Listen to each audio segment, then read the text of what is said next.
Imagina que es noviembre del año 2001. Eres un arquitecto de 45 años que vive en la ciudad de Buenos Aires, en el agradable barrio de Palermo. Has trabajado diligentemente durante más de 2 décadas en una firma de diseño estructural.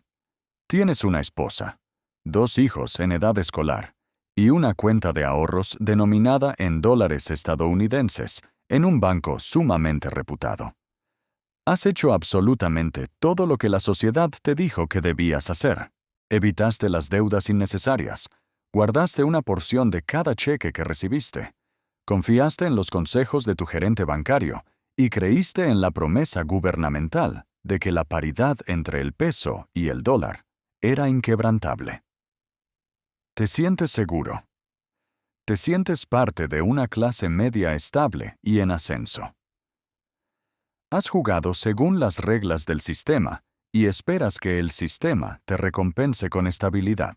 Pero llega la mañana del 1 de diciembre y te despiertas para descubrir que el gobierno ha congelado todas las cuentas bancarias del país, incluida la tuya.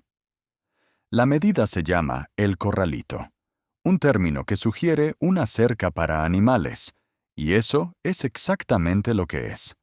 Tu dinero, el fruto de tu trabajo de toda la vida, el fondo universitario de tus hijos, tus reservas de emergencia, todo ello ha quedado atrapado detrás de una cerca administrativa que no puedes escalar.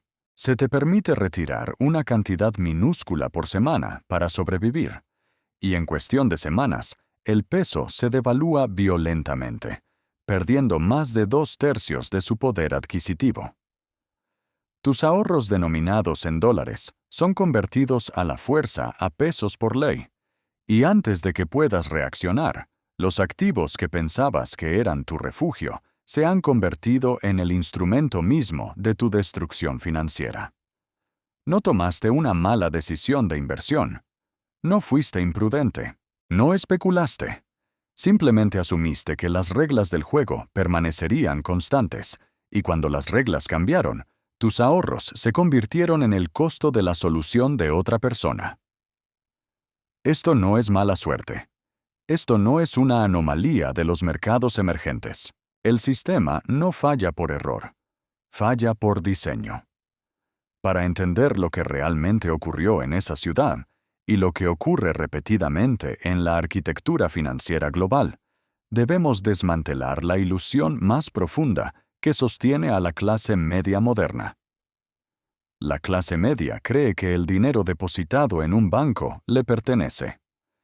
Asumen que un banco es una bóveda glorificada, una caja fuerte donde sus billetes descansan intactos, esperando el momento en que decidan retirarlos. Esto es una ficción. Cuando depositas dinero en una cuenta bancaria, ya no estás guardando tu dinero, sino que le estás prestando tu dinero a una corporación privada. Te conviertes en un acreedor no garantizado, y los acreedores no garantizados son los últimos en la fila de cobro cuando la institución fracasa.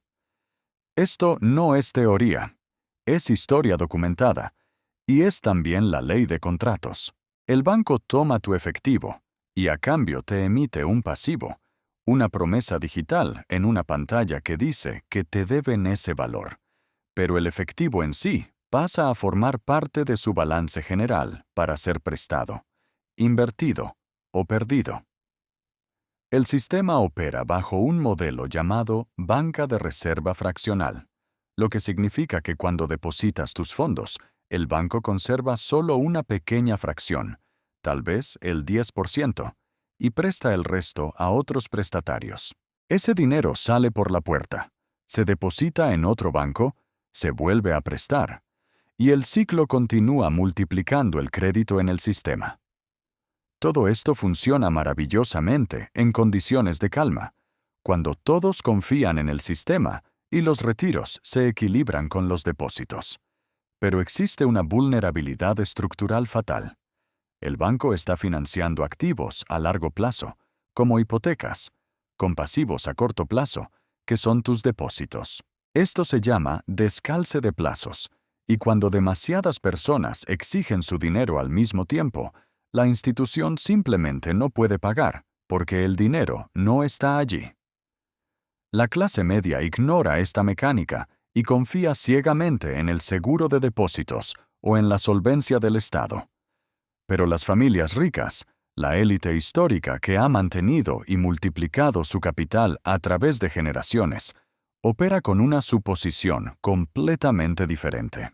Ellos saben que las promesas solo son tan buenas como el sistema que las hace cumplir, y observan la matemática de ese sistema más de cerca que nadie. Una vez que ves el patrón, no puedes dejar de verlo. Antes de cada colapso económico importante, antes de que las puertas de los bancos se cierren, antes de que los controles de capital se impongan y las monedas se devalúen, ocurre una migración silenciosa de la riqueza. No es ruidosa, no es obvia, no se anuncia en los noticieros nocturnos. Las personas que ya poseen un capital significativo comienzan a convertirlo, sacándolo de los instrumentos financieros en los que el público general confía ciegamente, para trasladarlo a un conjunto muy específico de activos y jurisdicciones en los que la mayoría de la gente no piensa hasta que es demasiado tarde. El mecanismo de protección de la élite se basa en comprender la anatomía del colapso. Saben que los colapsos económicos no se anuncian con un evento único y catastrófico, sino que se desarrollan en etapas, y para cuando la persona promedio reconoce lo que está sucediendo, las salidas más importantes ya se han cerrado. Los controles de capital llegan antes que la devaluación, los feriados bancarios llegan antes que la reestructuración, y la secuencia es casi siempre la misma. Por lo tanto, la estrategia de la élite no es predecir el momento exacto del colapso, sino posicionarse estructuralmente para que el colapso, independientemente de cuándo ocurra o qué forma tome, no pueda alcanzarlos administrativamente. Consideremos nuevamente el caso de Argentina. Antes de que el peso argentino colapsara en 2001, las familias ricas del país ya llevaban años moviendo miles de millones de dólares hacia cuentas bancarias en Miami, Montevideo y Zúrich. La fuga de capitales fuera de Argentina en los 2 años previos a la crisis superó los 20.000 millones de dólares. Estas familias leían los informes de deuda soberana, observaban los desequilibrios fiscales, contrataban asesores que entendían que la paridad monetaria era matemáticamente insostenible y actuaron en consecuencia. La clase media, mientras tanto, confiando en el sistema bancario, dejó sus ahorros de toda la vida en cuentas denominadas en pesos o en dólares falsos dentro de las fronteras del país. Cuando llegó el 1 de diciembre de 2001 y el gobierno impuso el corralito, los ahorros de los ciudadanos comunes quedaron bloqueados tras un muro administrativo. Pero los ciudadanos que ya habían movido su dinero al extranjero no fueron tocados en absoluto. Un ciudadano argentino que tenía $100.000 en un banco de Buenos Aires perdió la mayor parte de su valor a través de la conversión forzosa, mientras que un ciudadano argentino que tenía $100.000 en un banco en Montevideo, a solo 90 minutos en ferry cruzando el Río de la Plata, no perdió absolutamente nada. El dinero estaba en Uruguay. La ley argentina no se aplicaba a él. Los controles de capital argentinos no podían alcanzarlo, y la conversión forzosa no podía tocarlo. La misma persona, la misma cantidad, la misma moneda, pero una jurisdicción diferente produjo un resultado completamente diferente. El gobierno tiene un poder administrativo que termina en sus fronteras, y la élite utiliza esta realidad física y legal para protegerse. La riqueza no desaparece, se transfiere. Y esta transferencia ocurre de aquellos que almacenan su valor en abstracciones controladas por el Estado a aquellos que lo almacenan en realidades que el Estado no puede confiscar. Para entender esto, debes comprender el concepto del gráfico administrativo. Los gobiernos modernos no gobiernan a las personas directamente, gobiernan a través de sistemas. Los sistemas bancarios, los sistemas fiscales, los registros de propiedad, Todos estos crean un mapa, un gráfico de la existencia financiera de cada ciudadano. Cada cuenta, cada título de propiedad, fluye a través de nodos que el gobierno puede observar, regular y, en una crisis, controlar. Cuando un gobierno entra en una crisis fiscal desesperada, no necesita enviar soldados a tu casa. Solo necesita saber dónde se asientan tus activos en ese gráfico administrativo. Si tu riqueza está en un banco local, es visible y alcanzable. La incautación no es solo una función de la voluntad política, es una función de la visibilidad más el acceso administrativo. Si el gobierno puede ver el activo, pero no puede alcanzarlo, estamos hablando de una jurisdicción extranjera. Si el gobierno puede teóricamente alcanzar el activo, pero no puede verlo, estamos hablando de posesión física fuera del sistema. La élite histórica sobrevive a los colapsos moviendo su capital fuera del gráfico administrativo antes de que las puertas se cierren. Este patrón se ha repetido con una precisión mecánica a lo largo de los siglos. En la Alemania de Weimar, antes y durante la hiperinflación que destruyó la economía a principios de la década de 1920, la clase media fue aniquilada. Los profesores, los ingenieros, los funcionarios públicos que habían ahorrado diligentemente en cuentas bancarias y bonos del gobierno vieron cómo su patrimonio neto se desvanecía hasta no poder comprar ni siquiera una barra de pan. Fueron destruidos por la matemática de la devaluación monetaria. Sin embargo, los individuos ricos, los industriales como Hugo Stinnes, hicieron algo que a los ojos del público parecía locura. Stinnes pidió prestadas sumas colosales de marcos alemanes y las utilizó para comprar activos tangibles, fábricas, minas de carbón, líneas navieras, hoteles y bosques. Cuando la moneda colapsó, sus deudas se volvieron pagaderas en papel sin valor, pero los activos físicos, la infraestructura productiva y las tierras que había adquirido seguían allí, reales, tangibles y productivos. La élite también mantuvo activos en Suiza, Suecia y los Países Bajos.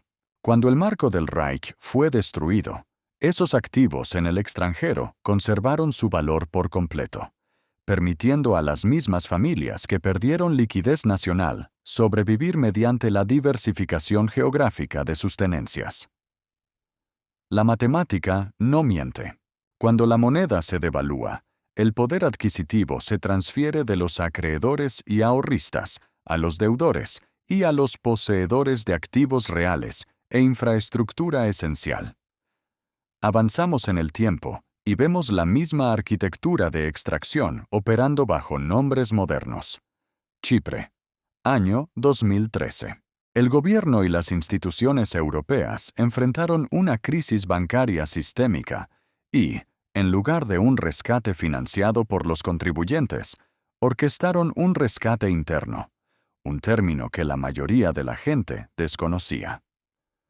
Los depositantes con más de 100.000 euros en los bancos principales vieron cómo sus fondos eran convertidos forzosamente en capital bancario, perdiendo en algunos casos casi la mitad de sus saldos no asegurados de la noche a la mañana.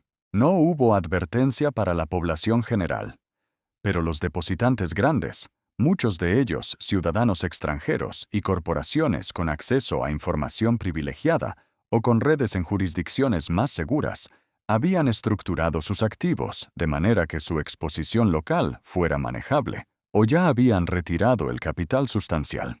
Los ciudadanos comunes chipriotas, en cambio, perdieron el acceso a sus ahorros durante semanas debido a los controles de capital, con retiros en cajeros automáticos limitados a cantidades minúsculas.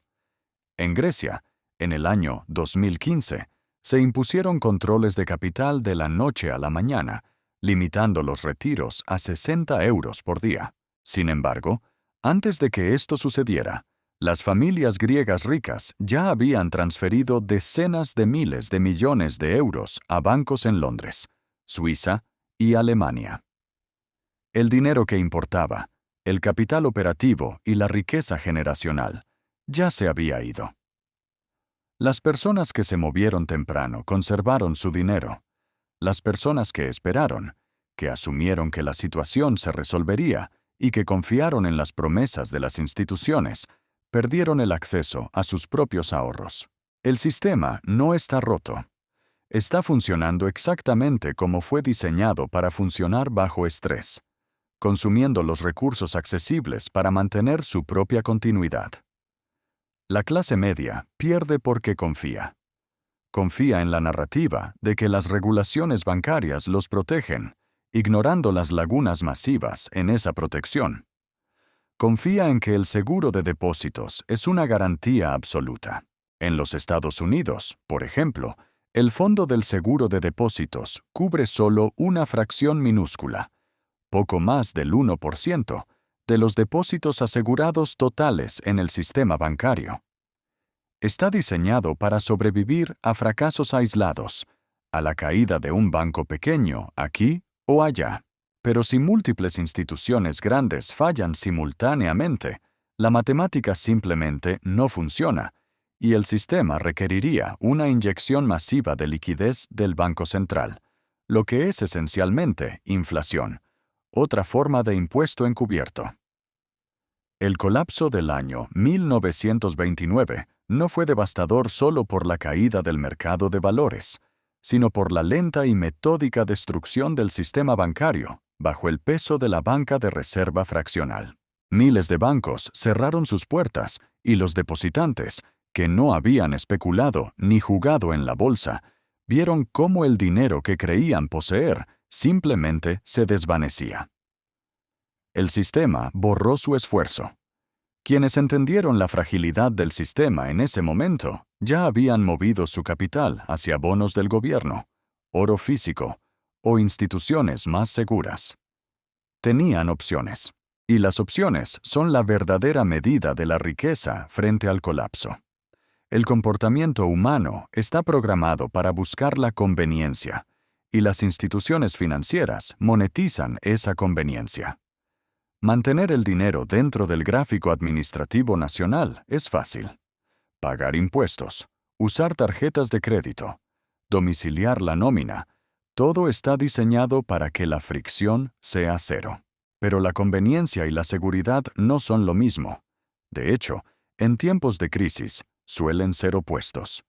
El activo más conveniente es el que se confisca con mayor facilidad porque la conveniencia requiere infraestructura institucional, y la infraestructura institucional es exactamente lo que los gobiernos controlan. Las familias ricas sacrifican la conveniencia a cambio de la soberanía. Abren cuentas en el extranjero, lo cual implica complejidad legal, riesgos cambiarios y declaraciones de impuestos engorrosas, pero elimina el riesgo de confiscación administrativa local. Adquieren activos físicos portátiles que se mantienen fuera del sistema, como metales preciosos almacenados de manera privada, no en cajas de seguridad bancarias que el Estado puede sellar con un solo decreto de emergencia. El oro físico resguardado fuera del alcance institucional resiste la incautación administrativa, no porque sea legalmente inmune, sino porque obliga al Estado a emplear la fuerza física y la búsqueda individual para encontrarlo, lo cual es ineficiente y raro. En la Venezuela reciente, las familias ricas que vieron venir la trayectoria de la deuda y la expansión monetaria no esperaron a que el bolívar perdiera el 99% de su valor. Compraron apartamentos en Miami, Ciudad de Panamá y Madrid durante más de una década. No actuaron por pánico, actuaron por cálculo estructural. Movieron su riqueza a activos tangibles denominados en monedas respaldadas por marcos institucionales más estables, tratando las fronteras nacionales no como un límite, sino como una variable estratégica. Para la persona promedio, su país es su identidad financiera completa. Para la élite, su país de residencia es solo una de las múltiples herramientas en su estructura patrimonial. ¿Por qué las personas comunes caen repetidamente en la misma trampa? La psicología y los incentivos institucionales juegan un papel fundamental. Durante la fase de acumulación de una crisis, que puede durar décadas, el sistema recompensa la exposición y castiga la retirada. El mercado de valores sube. Las propiedades se aprecian. Los bancos pagan intereses. Cada mes que mantienes tu dinero dentro del sistema, parece que ganas. Cada mes que mantienes efectivo físico o mueves activos a refugios no correlacionados, sientes que estás perdiendo oportunidades y siendo ineficiente.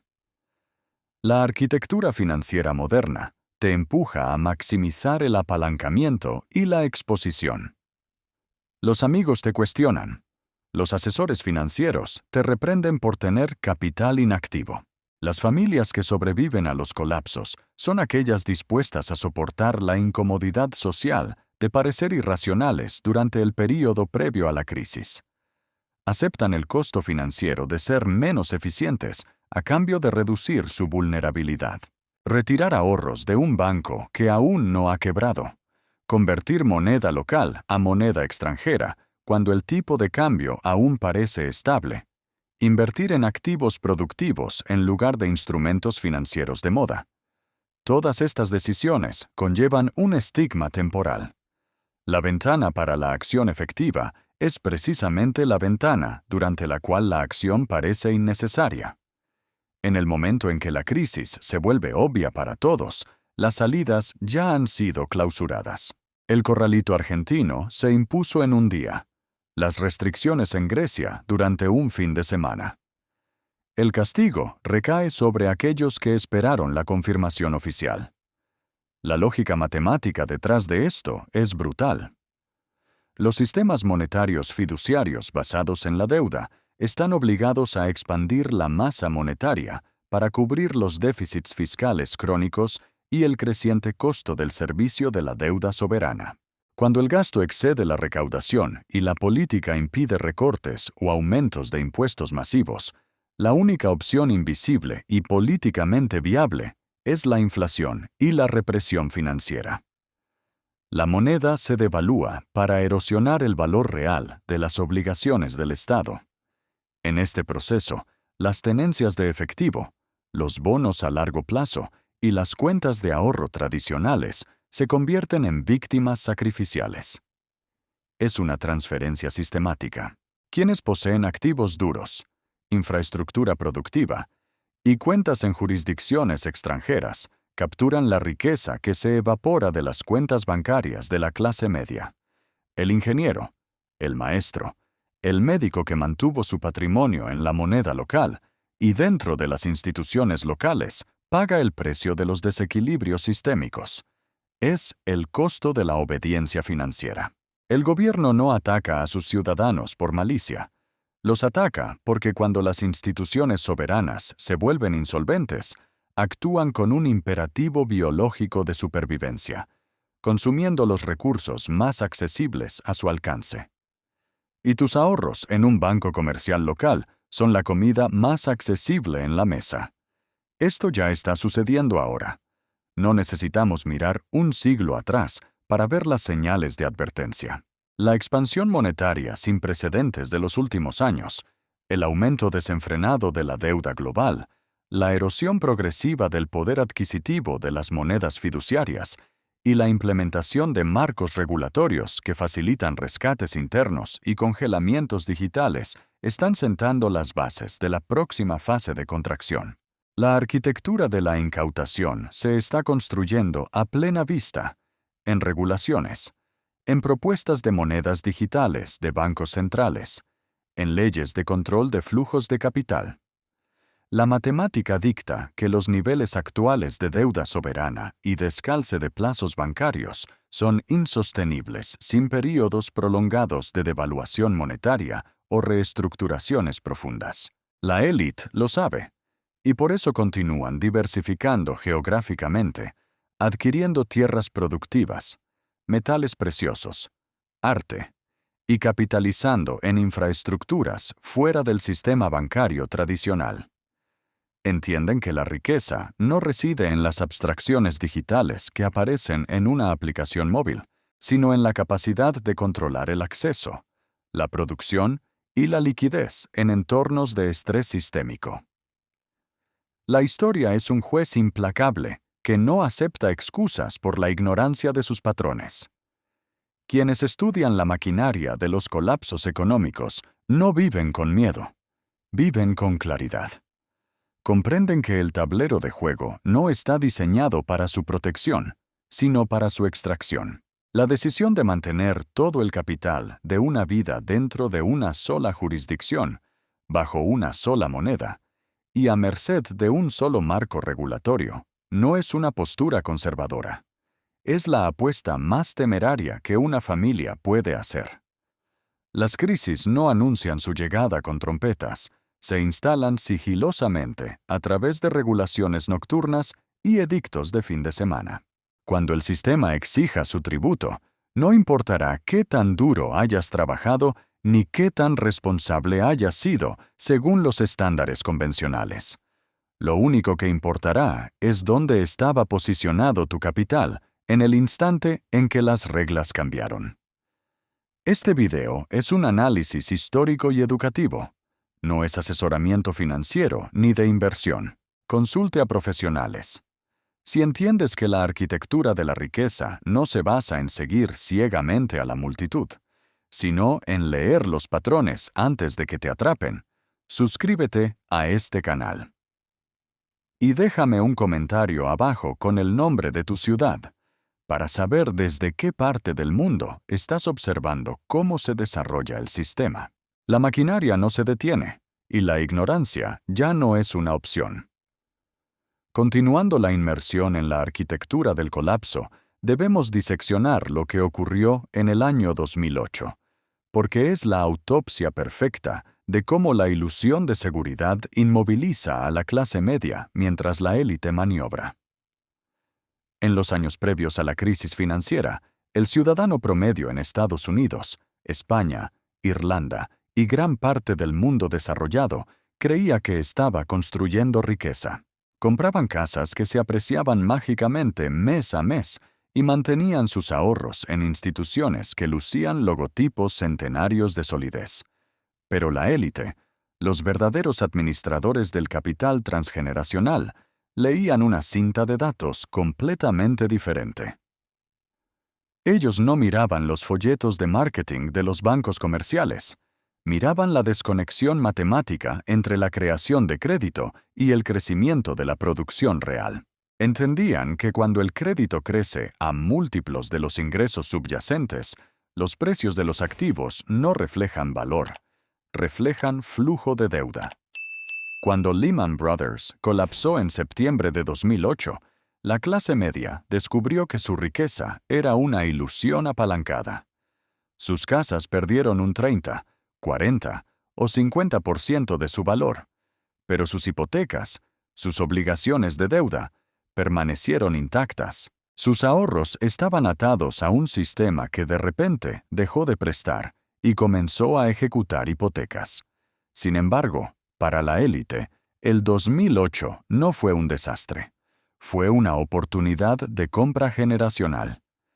Años antes del estallido, habían comenzado a acumular liquidez, no en cuentas de ahorro tradicionales expuestas a los balances tóxicos de los bancos comerciales, sino en jurisdicciones extranjeras estables, en metales preciosos fuera del sistema bancario y en bonos soberanos a corto plazo, directamente, con tesoros de naciones fiscalmente responsables. Cuando la sangre corría por las calles y la clase media era forzada a liquidar sus activos por centavos para cubrir sus deudas, el capital que había sido posicionado fuera de la zona de explosión regresó para adquirir bienes raíces comerciales, tierras productivas y empresas enteras a precios de liquidación. El sistema no falla por error, falla por diseño. Y el diseño dicta que en cada contracción, la riqueza se transfiere de los impacientes y los desinformados a los pacientes y los estructuralmente preparados. Para comprender la magnitud de esta trampa, debemos observar a Japón y su década perdida, que en realidad se ha convertido en más de 3 décadas de estancamiento. A finales de la década de 1980, el trabajador japonés promedio creía en el milagro económico inagotable. El mercado de valores Nikkei parecía no tener techo, y los bienes raíces en Tokio alcanzaron valoraciones tan absurdas que el terreno del Palacio Imperial se tasaba por encima de todo el estado de California. La clase media japonesa, confiando en la narrativa de que los precios solo suben, se endeudó con hipotecas multigeneracionales, comprometiendo los ingresos de sus hijos no nacidos para comprar apartamentos modestos. Pero la élite económica japonesa, aquellos con oficinas familiares y asesores que estudian la historia de las burbujas crediticias, reconocieron que los rendimientos de alquiler por debajo del 1% y las relaciones precio-beneficio de 60 veces no eran señales de una nueva era económica. Eran los síntomas terminales de una hiperinflación de activos impulsada por el Banco Central. Antes de que el Banco de Japón subiera las tasas y pinchara la burbuja en 1990, el dinero inteligente ya había cruzado el océano. Diversificaron sus tenencias hacia dólares estadounidenses, adquirieron activos tangibles en Europa y Norteamérica, y redujeron su exposición al yen y a la deuda interna. Cuando la burbuja estalló, los precios de los bienes raíces y las acciones en Japón colapsaron en un 60 a 80%. La clase media japonesa quedó atrapada en lo que los economistas llaman equidad negativa, debiendo más por sus hogares de lo que estos valían, pasando las siguientes 3 décadas trabajando simplemente para pagar la deuda de un activo que no dejaba de depreciarse. La economía sufrió deflación, los salarios se estancaron y el dinamismo desapareció. Pero las familias japonesas que habían movido su capital fuera del país antes de 1990 no sufrieron esta parálisis. Su riqueza, protegida en jurisdicciones extranjeras y denominada en monedas que no estaban atadas a la burbuja inmobiliaria de Tokio, se preservó e incluso se multiplicó. Una vez que ves el patrón, no puedes dejar de verlo. La clase media compra la narrativa local y se ancla geográficamente. La élite compra la matemática global y se vuelve fluida. La matemática no miente, y la matemática de las crisis de deuda soberana es la fuerza más predecible en la economía forense. Cuando los gobiernos gastan persistentemente más de lo que recaudan, acumulan una deuda que devenga intereses. Con el tiempo, si la deuda crece más rápido que la economía productiva, los pagos de intereses comienzan a consumir una porción cada vez mayor del presupuesto nacional. Llega un momento crítico, un umbral matemático inevitable, en el que el gobierno ya no puede financiar sus operaciones y pagar los intereses de su deuda mediante la recaudación de impuestos sin provocar una rebelión social o asfixiar completamente la actividad económica. En este punto de no retorno, el Estado se enfrenta a 3 opciones. La primera es el incumplimiento explícito, es decir, negarse a pagar, lo cual destruye instantáneamente su capacidad de endeudamiento y provoca el colapso del sistema bancario nacional que posee esa deuda. La segunda es la austeridad brutal, recortando servicios esenciales y pensiones para pagar a los acreedores, lo cual es políticamente suicida. La tercera opción, y la que eligen el 99% de las veces, es el incumplimiento implícito a través de la inflación y la represión financiera. Imprimen la moneda necesaria para pagar sus obligaciones en términos nominales, pero aseguran que esa moneda compre mucho menos. Pagan exactamente lo que prometieron, pero lo que prometieron se vuelve inútil. Y para ejecutar este robo silencioso, necesitan que el capital de sus ciudadanos permanezca quieto. Necesitan un blanco fijo. Aquí es donde entran los controles de capital y el congelamiento de cuentas. Si el público entendiera que su moneda está a punto de ser devaluada agresivamente para licuar la deuda del Estado, todos correrían a los bancos, retirarían su dinero y lo cambiarían por monedas extranjeras, oro o bienes tangibles. Esto provocaría una crisis de balanza de pagos inmediata y el colapso instantáneo de la moneda. Para evitar esta fuga, el Estado debe atrapar la riqueza antes de devaluarla. El congelamiento bancario no es un accidente, no es una falla técnica, no es una medida de protección para el ciudadano. Es la cerca administrativa que se levanta para asegurar que los ahorros de la clase media estén presentes y disponibles para absorber el costo de la insolvencia del Estado. Imagina que estás en un teatro que está comenzando a incendiarse. La clase media está sentada en las primeras filas, disfrutando del espectáculo, confiando en que la administración del teatro apagará el fuego porque así lo dicen por los altavoces. La élite está sentada cerca de las salidas, y al primer olor a humo, antes de que suene la alarma oficial, cruzan las puertas. Cuando las llamas se hacen evidentes y la clase media finalmente se levanta para huir, descubren que las puertas han sido encadenadas por fuera. Las puertas bloqueadas son el corralito de Argentina, son los controles de capital de Grecia, son los límites de retiro de Chipre, son las restricciones de divisas de Venezuela y Líbano. La élite no sobrevivió porque eran más fuertes para romper las puertas. Sobrevivieron porque cruzaron el umbral semanas, meses o años antes de que se colocaran las cadenas, en el momento exacto en que la clase media los llamaba paranoicos por abandonar un espectáculo que todavía parecía entretenido. Entender la naturaleza de los activos que resisten estas confiscaciones es fundamental para comprender la supervivencia financiera. Las familias ricas no simplemente ocultan su dinero bajo un colchón internacional. Invierten en categorías específicas de activos que comparten una característica estructural vital. Existen fuera del gráfico administrativo del Estado insolvente. El primer activo es la tierra productiva poseída sin deudas. En cada crisis monetaria documentada a lo largo de los últimos 300 años, hay un patrón claro de personas adineradas que aumentan su adquisición de tierras agrícolas y productivas justo antes del colapso. ¿Por qué?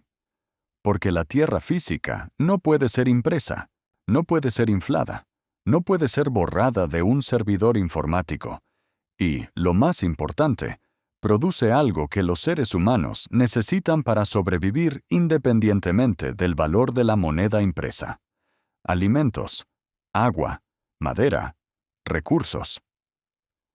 En la crisis hiperinflacionaria de Zimbabue, aquellos que controlaban granjas funcionales, en los raros casos en que no fueron expropiadas físicamente por la fuerza bruta, mantuvieron su riqueza mientras que los billetes de 100 billones de dólares zimbabuenses se convertían en basura esparcida por las calles. En los Estados Unidos y Europa hoy en día, vemos a multimillonarios e instituciones financieras acumulando tierras agrícolas a un ritmo sin precedentes. No están especulando con el precio de los bienes raíces urbanos. Están convirtiendo reclamaciones financieras en papel, que dependen de la solvencia del Estado, en productividad física, que depende únicamente de la luz solar, el agua y el suelo. Saben que cuando la moneda fiduciaria se reajusta, la tierra productiva es el punto fijo alrededor del cual se recalibra todo lo demás. El segundo activo histórico es el oro y los metales monetarios, pero con una distinción crítica que la clase media casi siempre malinterpreta. Comprar oro y guardarlo en una caja de seguridad dentro de un banco es un error fatal de diseño estructural. En 1933, el presidente Franklin Delano Roosevelt emitió la Orden Ejecutiva 6102, que obligaba a los ciudadanos estadounidenses a entregar sus tenencias de oro a la Reserva Federal a cambio de dólares en papel. Aquellos que tenían su oro en bóvedas bancarias no tuvieron opción. Los bancos simplemente sellaron las cajas y las entregaron al Estado. Quienes confiaron en que las instituciones custodiarían su riqueza contra el propio gobierno, perdieron su oro justo antes de que el gobierno devaluara el dólar en un 69% frente al metal que acababan de confiscar. La élite histórica entiende que la resistencia a la confiscación de un activo físico es inversamente proporcional a su visibilidad institucional. El oro solo protege contra el colapso del Estado si se mantiene físicamente fuera de las instituciones del Estado. Se guarda de manera privada, en jurisdicciones seguras o en bóvedas no bancarias en el extranjero, donde una orden judicial de un juez local enfurecido por la falta de ingresos fiscales no tiene jurisdicción ni poder de ejecución. La riqueza física no registrada es riqueza que no puede ser grabada retroactivamente ni confiscada administrativamente a través de un simple cambio de código en el sistema bancario. El tercer mecanismo es la adquisición de activos portátiles e intangibles de alto valor que pueden cruzar fronteras sin activar sensores financieros.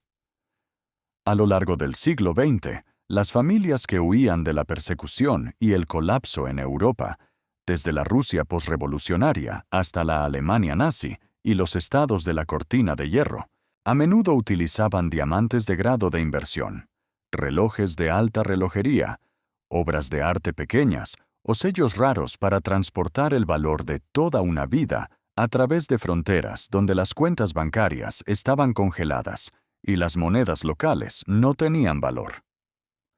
Hoy en día, el arte de primer nivel se utiliza de manera similar.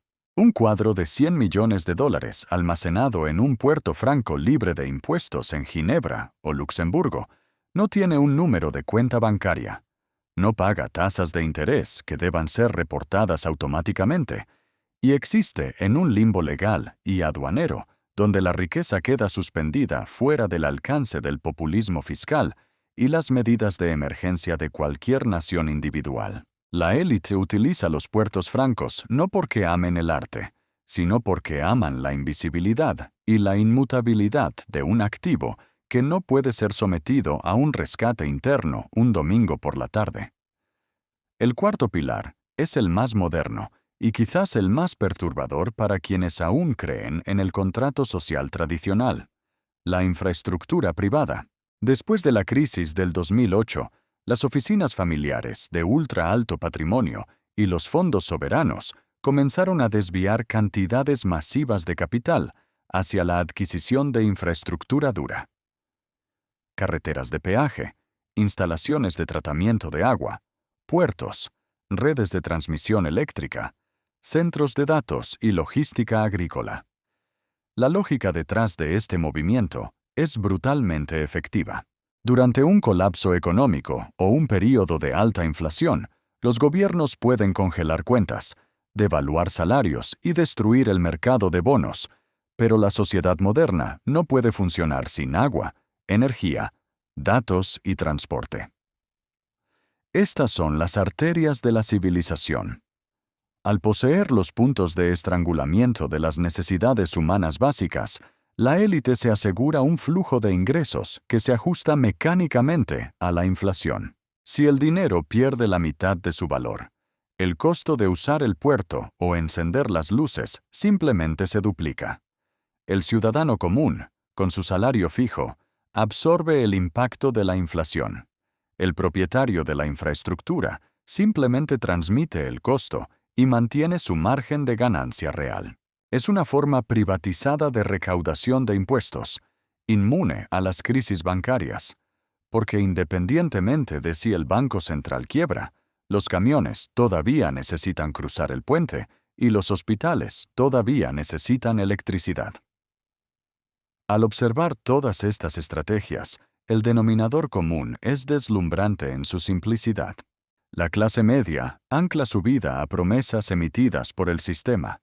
La élite ancla su vida a cosas que el sistema necesita para existir, o a lugares donde el sistema no tiene alcance. Un bono del gobierno, un fondo de pensiones, un saldo en una cuenta corriente. Todas estas cosas no son riqueza intrínseca, son promesas. Prometen pagarte una cantidad fija de moneda en una fecha futura. Pero si la moneda muere, o si la institución que hizo la promesa cambia las reglas a través de fuerza mayor o decreto de emergencia, la promesa se rompe y te quedas con nada.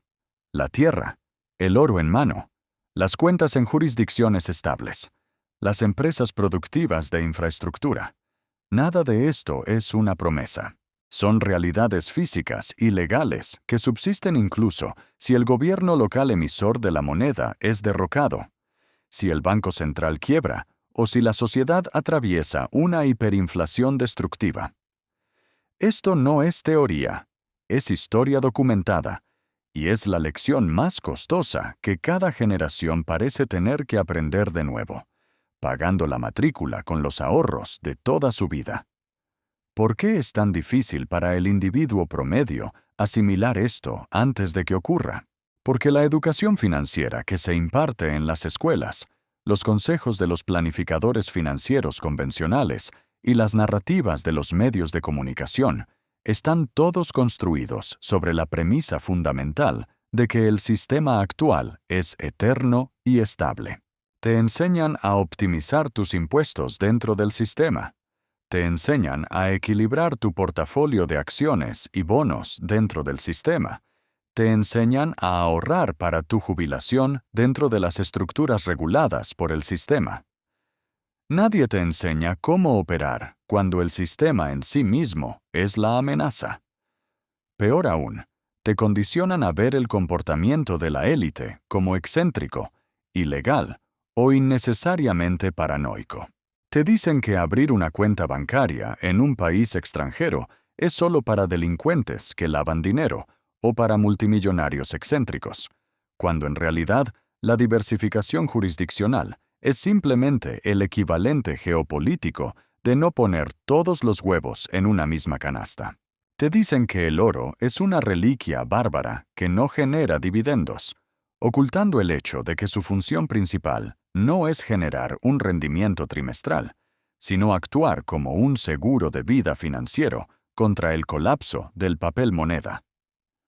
El sistema está optimizado para mantenerte dócil, predecible y expuesto, porque el sistema necesita tu capital atrapado como base de liquidez para sostener sus propios excesos de deuda y gasto. Eres el colchón de amortiguación contra el cual chocarán las élites institucionales cuando conduzcan la economía contra el muro de las matemáticas. La tragedia de la historia financiera es que las víctimas rara vez son los perezosos o los imprudentes. Las víctimas son los ciudadanos obedientes, trabajadores y confiados que hicieron exactamente lo que se les instruyó. El dentista en Múnich en 1923, la maestra en Budapest en 1946, el ingeniero en Buenos Aires en 2001, el pequeño empresario en Beirut en 2019. Ninguno de ellos fracasó por falta de esfuerzo. Fracasaron porque jugaron un juego de mesa donde el creador del juego se reservó el derecho de alterar las reglas, cambiar el valor del dinero y confiscar las piezas a voluntad. La única forma de ganar ese juego es reconocer que el tablero está manipulado y posicionar tus fichas más importantes fuera de él antes de que comience el último turno. Las familias que sobreviven no tienen que ser videntes, no necesitan predecir la fecha exacta del colapso, ni siquiera necesitan entender todos los complejos mecanismos macroeconómicos. Simplemente necesitan entender la regla de oro de la historia del dinero fiduciario. Todo gobierno sobreendeudado eventualmente sacrificará la riqueza de sus ciudadanos para asegurar su propia supervivencia. Una vez que aceptas esa premisa, las acciones a tomar dejan de parecer extremas o paranoicas y se convierten en las únicas medidas racionales y prudentes disponibles. En el contexto global actual, las luces de advertencia están parpadeando simultáneamente en los tableros de control de casi todas las principales economías del mundo. Los niveles de deuda nacional superan el 100, el 120, el 150% del Producto Interno Bruto en naciones que alguna vez fueron el faro de la responsabilidad fiscal. Los pagos de intereses están devorando presupuestos enteros, superando en algunos casos el gasto en defensa o educación.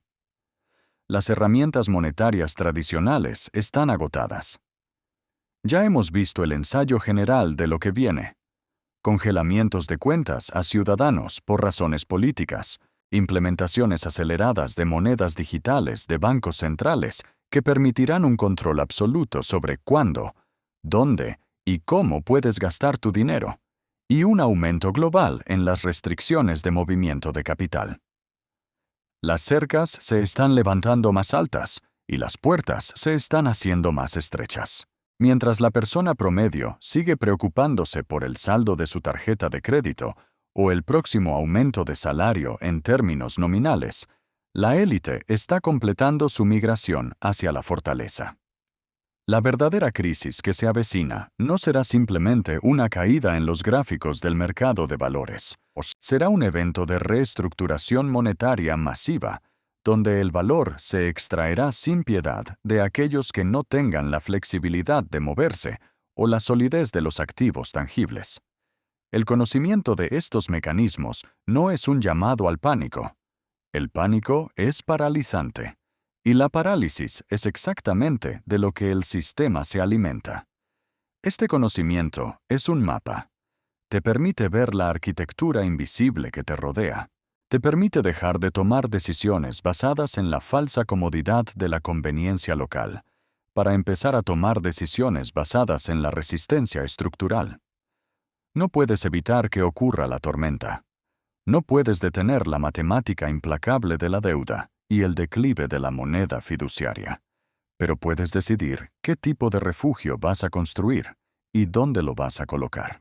Puedes decidir dejar de ser el acreedor no garantizado de un sistema en bancarrota y comenzar a ser el soberano de tu propio esfuerzo, protegiendo tu tiempo y tu energía vital a través del aislamiento jurisdiccional y la propiedad de activos que existen y producen independientemente del decreto político. Este video es un análisis histórico y educativo. No es asesoramiento financiero ni de inversión. Consulte a profesionales. Si comprendes que el sistema no está diseñado para salvarte, sino que debes diseñar tu propia salida antes de que la puerta se cierre de golpe, entonces tienes la claridad necesaria para actuar. Suscríbete a este canal para seguir diseccionando los sistemas que controlan el mundo moderno y no perderte la próxima pieza de este rompecabezas histórico. Y déjame un comentario abajo con el nombre de tu ciudad. Quiero saber desde qué rincón del globo estás observando y preparándote para el reajuste estructural inminente. La historia no espera a nadie, y la matemática, al final, siempre ajusta las cuentas.